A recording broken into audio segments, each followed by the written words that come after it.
Good afternoon, good evening, everyone. Thank you, OIS, for having me here to present on behalf of Cambridge Consultants. I'm really excited about talking about innovation in Europe and hopefully give you a flavor about how innovation happens and why you should be working with Europe. I have been involved in ophthalmology and innovation in ophthalmology for over 25 years now. I have worked in projects as diverse as visual optics, dysphotopsias, electroactive implants, surgical tools, and lately I'm working on surgical robots as well. I'm delighted to be here. I share a bit of my history with you and discuss with you and hopefully answer some of your questions at the end on innovation in Europe. I currently head ophthalmology at Cambridge Consultants. We are a technology development company that works with companies small and big, like yourselves, developing the next generation innovative products. Instead of reading the numbers of the screen, let me tell you a story that hopefully is going to give you a bit of flavor of what we can achieve and how we work. In March 2020, the UK government approached us and other companies to help in manufacturing, design, and build ventilators for the NHS. COVID was threatening to overwhelm the UK ventilator capacity within possibly 6 weeks' time. Our NHS needed thousands of ventilators fast. So to respond to this challenge, we assembled a global team of about 220 people strong, able of daily handovers between Singapore, the UK, and the US, and work 24 hours daily. Using an agile sprint-based approach, within 47 days, we developed what normally would take years without compromising neither the quality nor patient safety. We had daily calls with frontline clinicians. We had an ongoing collaboration on a daily basis with the regulatory stakeholders, and testing was really happening in real time. In the end, we had 20 coordinated work streams, many of them in parallel, enduring lockdown and social distances, but really working in close collaboration. Our ventilator was built and ready for approval within 6 weeks. With a complete 300-page full design history, quality was never compromised, and the development is ISO 13485 certified. Fortunately, predictions did not materialize thanks to the lockdown measurements in the UK, and the ventilator manufacturer ramp-up was not needed. But I hope this example gives you an idea of the extreme technological challenges that we can address. We are here to solve the most challenging product developments you may face. Maybe a new technology, fast development, improving your yields, or developing your next generation device. We do all that. We created devices and across many fields, not just in medtech. So we keep an eye on innovation worldwide. Let's talk a little bit then about innovation in Europe. And I want to make a really big difference here between innovating for Europe, which you will hear a lot more about that during the forum. And I want to talk about innovating in Europe for the world. I want to talk about why you would want to invest your money in European talent and use that talent to develop the next generation of ophthalmic products. I think that there is a big misconception I hear about Europe innovation, and that it is an isolated phenomenon. I hear the word, the phrase pockets of excellence so often, and I cringe because thinking that Europe has pockets of excellence is misguided. If in general, innovation doesn't happen in a vacuum, doesn't happen in bubbles. If you really think that there are pockets of excellence, that there are nice little bubbles, I think you should not be in this business. You should not be investing in innovation, because innovation happens in networks where the result is more than the sum of its parts. So to talk about innovation in Europe, again, I don't want to bore you with a long list of facts and what people are doing, but let's talk about a particular story of innovation in Europe, Square in ophthalmology. And I want to use that as an example to how Europe works as part of the whole innovation network in the world, and why working with European partners makes a big difference. And also why, of course, working in Europe would be advantageous. So let's talk a little bit about refractive surgery, laser refractive surgery in particular. So we know that the excimer laser was proposed in the US in 1976, but by 1977, the first commercial prototype had already been developed by Lambda Physics in Jena in Germany. In 1983, fast traveling in time, Trockel proposed ophthalmic laser surgery using excimer lasers, again in the US. But in 1984, Saylor had already set up a Lambda Physics laser in Berlin and had started work. So this had at this point initially be initiated by the US, and it was Germany that was leading the actual technological side of things. Between 1983 and 1985, this area saw very strong collaboration between Germany, UK, and France, and of course, and the US, that saw the seminal work to establish PRK as a technique in ophthalmology. In particular, I think I want to highlight the collaboration between Marshall and Raven, that was in the UK, and Trockel and Kroger, that were in the US, where the team from the US was sending samples to Marshall, and Marshall was characterizing them in the UK. All this work during this period really established that ablation of the cornea was safe, and that you could do surgery with this type of lasers. By 1985, so that's only 2 years after the initial proposal by Trockel, the first prototype had arrived in Jena again by Meditech, and that same year, the first procedure happened by Saylor in Germany. By 1988, PRK had already been established as technique in Europe and many other parts of the world, but there were still patients that were not happy. There was glare, there were halos. It was actually a painful procedure. And by 1988, LASIK had been proposed. There were a number of different flavors of LASIK that could happen, but it was really in Greece, again in Europe, Yanis Palikaris that had the first successful technique invented using his own keratome. And then by the mid-1990s, LASIK was very, very well established. If they had approved laser refractive surgery and LASIK, but still the outcomes were not as good as they could be. And it wasn't really an answer yet as what was happening, why the outcomes were not always as expected. It was an invention in 1994 from a different field, from the field of astronomy, that was adopted in 1994 by Liang and Billy in Heidelberg University.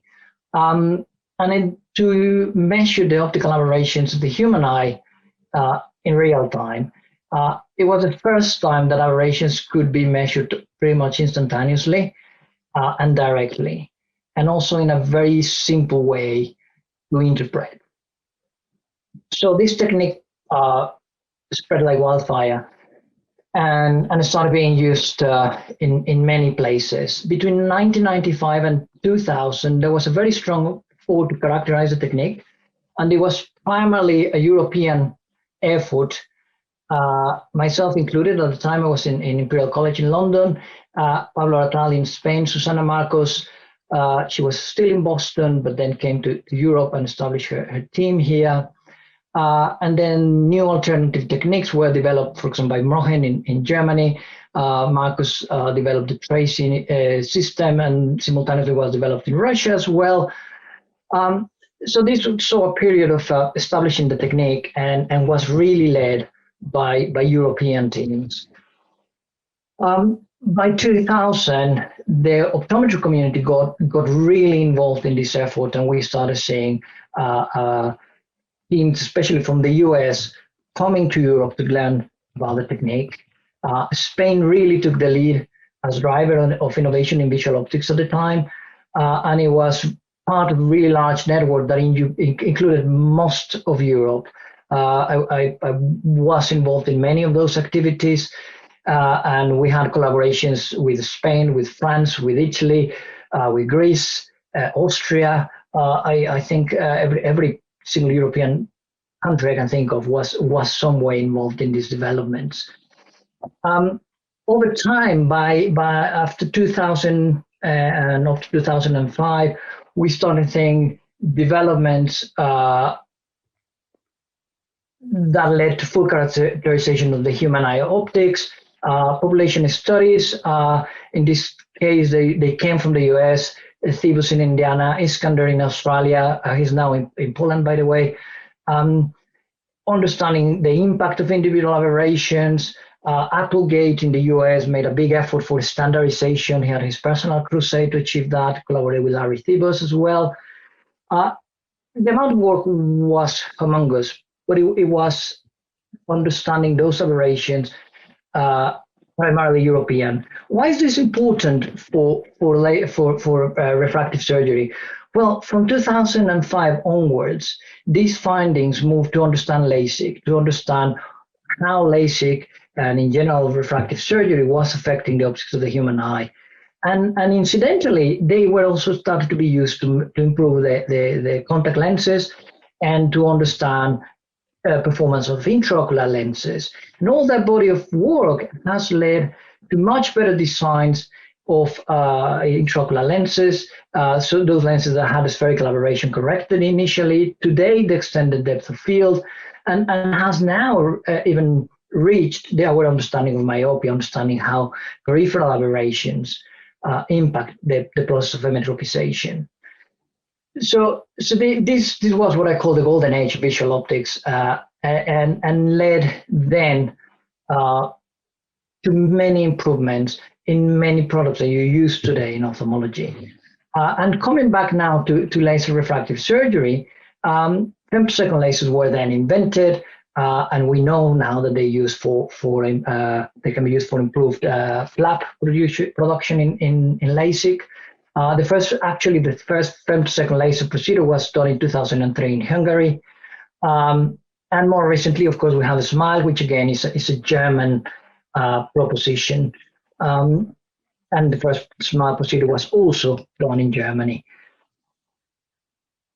So I see Europe not as a little network of pockets of innovation. It's really a continuum where innovation is happening not just in Europe, but across the entire world.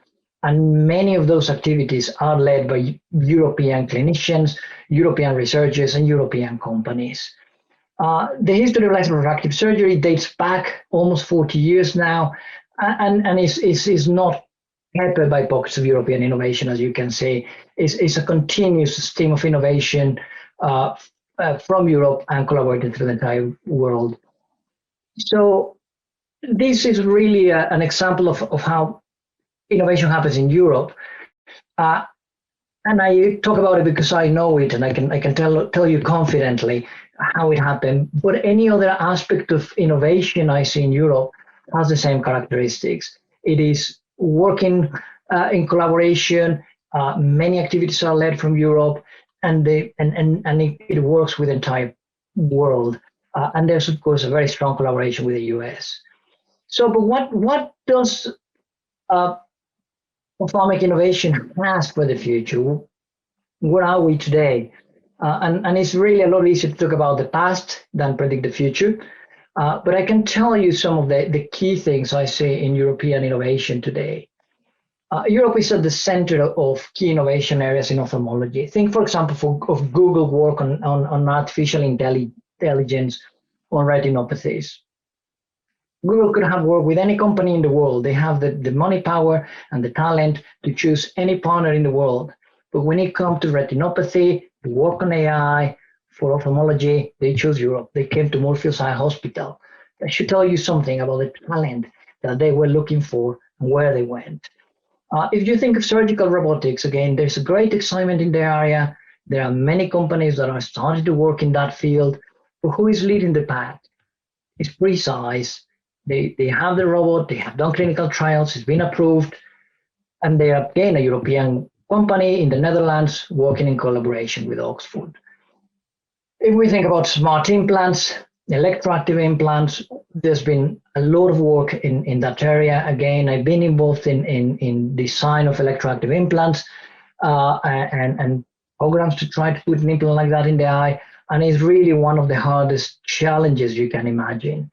The first implant, as far as I know, is that for implant data from Germany, and again, ahead of the competition coming from Europe. I think bioinnovation is another area where a lot of things are happening worldwide. I mean, Boston is a fantastic area where a lot of innovation is happening. But if you focus in ophthalmology, again, you find that some of the most exciting work has started also happening in Europe. Casey has a cell therapy for corneal injuries in Italy. The London project from UCL, Pete Coffey and Lyndon Da Cruz in Murphy's Eye Hospital are working in RPE grafts grown outside of the eye and implanted on the retina. Recently, Couthera from Cambridge was acquired by Stellas to work on glaucoma. Gensight in France, working on retinitis pigmentosa. And I think the list goes on and on and on. And of course, there's innovation everywhere, but many of the key innovations are starting in Europe, and they often do. On one quick search in Google, I identified over 120 clinical centers in Europe able to perform clinical trials in ophthalmology. In the UK alone, there are over 120 individual research teams working in vision and related programs. And beyond ophthalmology, when you think of the technology you need, like the example of lasers for refractive surgery, again, that was German technology. If today I want to make a micro implant that is going to go in an eye that needs micro machine systems or that needs micro optics, Switzerland is the place to go. And like this, you can find examples of technologies that Europe excels on that are needed to develop ophthalmic innovation. So I hope that I have painted a vivid picture of how innovation happens in Europe and why you really want to access European talent. I really thank you for your attention.